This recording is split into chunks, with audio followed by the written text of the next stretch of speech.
Hello everyone, this is Vartika and welcome to my channel.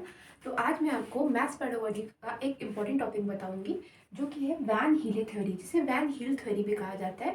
यहाँ से हर shift में 2 question आपको मिल जाएंगे, ठीक है। 2 से 3 भी हो सकता है क्योंकि इस बार हो सकता है कि वो और क्वेश्चन फॉर्म करें, तो इसीलिए ये थ्योरी बहुत इंपॉर्टेंट है और इनको समझना बहुत इंपॉर्टेंट है। पेपर 1 एंड पेपर 2 दोनों के लिए बहुत ज़रूरी है। तो चलिए बताती हूँ मैं। तो उससे पहले अगर आपने चैनल सब्सक्राइब नहीं किया है तो आप कर लीजिएगा और अच्छी लगेगी वीडियो तो लाइक करिएगा। तो देखिए, यहाँ से पहले 2 क्वेश्चन, इस एक टॉपिक से पहले 2 क्वेश्चन मैं बताती हूँ। तो देखिए, यहाँ से पहला क्वेश्चन तो यही आता है कि वैन हीले ने किस टॉपिक पे अपनी थ्योरी दी थी, ठीक है, किस टॉपिक पे अपने सिद्धांत दिए थे। तो देखिए, ज्यामितीय विचार पर अपने सिद्धांत दिए थे, ठीक है, ज्योमेट्रिकल थॉट्स पे अपने सिद्धांत दिए थे। तो क्वेश्चन ऐसे पूछा गया है प्रीवियस ईयर में कि वैन हील की थ्योरी किससे संबंधित है, तो ज्यामितीय विचार से संबंधित है। एक पॉइंट क्लियर हुआ। दूसरा पॉइंट ये है कि देखिए, इन्होंने क्या कहा था, इन्होंने कहा था कि बच्चे किस प्रकार ज्यामिति को देखते हैं, ठीक है, इनके कितने स्तर हैं, इन्होंने कितने लेवल बताए थे। तो इन्होंने कुल 4 लेवल थे, लेकिन आप काउंट करेंगे तो 5 आएंगे, 1 2 3 4 5, ठीक है। लेकिन लेवल 0 से स्टार्ट होता है। इनको लाइन वाइज तैयार करिएगा, क्योंकि यहाँ से भी क्वेश्चन आया था कि अरेंज करिए कौन सा निम्न लेवल है, कौन सा उच्चतम लेवल है। तो पहला आता है विजुअलाइजेशन, ठीक है, इसको मैं डिटेल में भी समझाऊंगी बारी बारी से। लेकिन पहला है विजुअलाइजेशन। विजुअलाइजेशन को हिंदी में कहते हैं दृश्यीकरण, ठीक, एनालिसिस विश्लेषण। दूसरा, तीसरा इनफॉर्मल डिडक्शन यानी कि अनौपचारिक निगमन, ठीक, फॉर्मल डिडक्शन औपचारिक निगमन। और आखिरी है रिगर या एक्सोमेटिक, जिसको हिंदी में कहते हैं कठोर। ये लाइन वाइज लिखिएगा आप। ये जो मैं प्रोवाइड करा रही हूँ उसको आप एक जगह 5 से 10 मिनट की वीडियो होगी, इसको आप नोट कर लीजिए। यहाँ तो क्वेश्चन कंफर्म आना है, ठीक है। ये एक पॉइंट आपको क्लियर हुआ, आपके 2 क्वेश्चन यही क्लियर हो गए। अब मैं बारी बारी से हर एक लेवल को समझाती हूँ। तो पहला लेवल है विजुअलाइजेशन लेवल, इसको हिंदी में कहते हैं दृश्यीकरण। इसमें क्या होता है, बच्चे देख करके, ठीक है, बच्चे देख कर आकृतियों में अंतर करते हैं। तो अगर क्वेश्चन आएगा कि जब वो बच्चा देख करके आकृतियों को अलग अलग समझता है तो कौन सा स्तर है, ये स्तर है।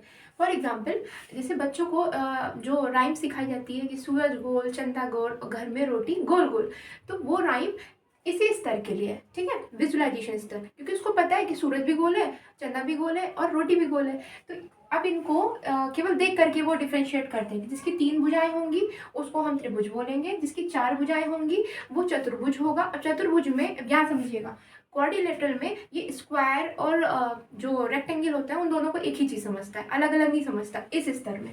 लेकिन अगले स्तर में डिफ्रेंशिएट करने लगेगा, ठीक है। और ये हो गया वृत्त त्रिभुजों। आई होप आपको समझ में आया होगा। अब नेक्स्ट लेवल देखते हैं विश्लेषण। जो इसमें नहीं होता वो इसमें होता है, ठीक। एनालिसिस का मतलब है विश्लेषण, यानी कि गुणों के आधार पर आकृतियों को अलग करते हैं। अब बच्चों को पता होगा कि वर्ग और आयत 2 अलग अलग चीजें हैं। आते चतुर्भुज के अंदर है, यानी कि क्वाड्रिलेटरल के अंदर है, लेकिन वर्ग कैसे अलग है, स्क्वायर रेक्टेंगल से कैसे अलग है। स्क्वायर की सारी भुजाएं बराबर होती हैं, रेक्टेंगल की अपोजिट भुजाएं बराबर होती हैं, यानी कि अपोजिट साइड्स आर इक्वल। तो अगर आता है कि गुणों के आधार पर अगर बच्चा आकृतियों में अंतर कर लेता है तो वो कौन से स्तर पे है, तो कौन से स्तर पे हुआ, एनालिसिस स्तर, यानी कि विश्लेषण स्तर। तो अब अगला लेवल है लेवल 2, जिसको बोलते हैं इनफॉर्मल डिडक्शन। इसका दूसरा नाम होता है अमूर्तन या अनौपचारिक निगमन, ठीक है। अब इसमें और विश्लेषण वाले में बहुत कंफ्यूजन होता है। तो देखिए, क्लियर करिएगा। अभी तक मैंने बताया था कि विश्लेषण में बच्चे गुणों के आधार पर अंतर करने लगते हैं कि अच्छा, अगर 4 भुजाएं बराबर है तो वर्ग होगा, और अगर अपोजिट साइड इक्वल है तो आयत होगा। लेकिन विश्लेषण वाले स्तर में बच्चा रिलेशन नहीं बैठा पाता कि क्या सभी वर्ग आयत हो सकते हैं, या सभी समद्विबाहु त्रिभुज त्रिभुज होते हैं क्या। तो इस तरीके से वो नहीं समझता। वो समझता है कि आयत अलग है, वर्ग अलग है, यानी कि स्क्वायर अलग है, रेक्टेंगल अलग है। लेकिन इस स्तर में बच्चा वो काम करने लगेगा, यानी कि बच्चा विभिन्न आकृतियों के बीच में संबंध कर लेता है। जहां पे भी ये वर्ड दिखेगा आपका कौन सा स्तर होगा, इनफॉर्मल डिडक्शन होगा, ठीक है। अच्छा, एक टिप देती हूँ मैं कि मैथ्स में इंग्लिश वाला पोर्शन ज़्यादा याद रखिएगा कि हिंदी में बहुत नाम बना देते हैं। अमूर्तन कभी दिख जाएगा, कभी अनौपचारिक दिख जाएगा, इसीलिए इंग्लिश वाला याद रखिएगा। तो संबंध जहाँ पे भी दिखेगा वहाँ पे ये वाला लेवल होता है। अब एग्जाम्पल से समझते हैं और कैसे क्वेश्चन आया है, ये क्वेश्चन आया हुआ है, इसको भी समझना है। तो पहले देखिए, ये वर्ग है और ये आयत है। तो अब इस स्तर में बच्चा समझ जाएगा कि वर्ग आयत हो सकते हैं, लेकिन आयत वर्ग नहीं हो सकते, ठीक। अभी क्वेश्चन कैसे आया था प्रीवियस ईयर में? प्रीवियस ईयर में आया था कि सभी समद्विबाहु त्रिभुज त्रिभुज होते हैं।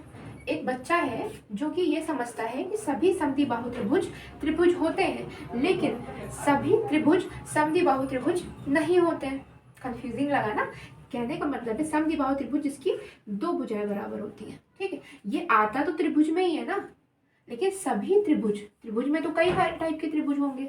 हो सकता है वो इक्विलेटरल हो सकता है स्केलन हो सकता है वो समद्विबाहु यानी कि आइसोसेलेस हो। तो डिफरेंट टाइप के त्रिभुज होते हैं ना, क्या वो सब के सब आइसोसेलेस हो सकते हैं? नहीं हो सकते ना। तो अगर बच्चा इस तरीके से डिफरेंस करने लगता है तो वो कौन से स्तर में आता है? इनफॉर्मल डिडक्शन में आता है। अब ये आगे के नेक्स्ट दो लेवल है जो कि प्राइमरी में बहुत कम पूछे जाते हैं, लेकिन क्योंकि एक दो शिफ्ट में पूछे गए हैं इसलिए आपको शॉर्ट थोड़ा थोड़ा जानना जरूरी है, बहुत डिटेल में जानने की जरूरत नहीं है। ठीक है, लेवल 3 है फॉर्मल डिडक्शन, जिसको बोलते हैं औपचारिक। ठीक, इसमें होता क्या है? इसमें अभी तक बच्चा क्या करने लगा था? रिलेशन बैठाने लगा था ना। अब बच्चा क्या करेगा? थ्योरम यानी कि प्रमेय को सिद्ध करने लगेगा।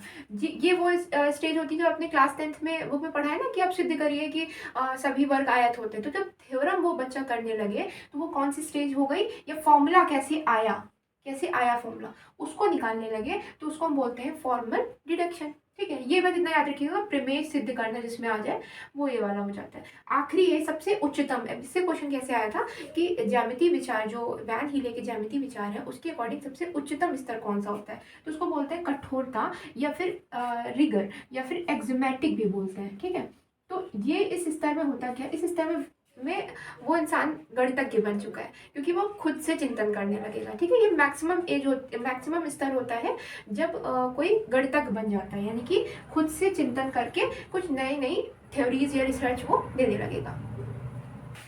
तो आई होप आपको समझ में आया होगा। अच्छी लगी वीडियो?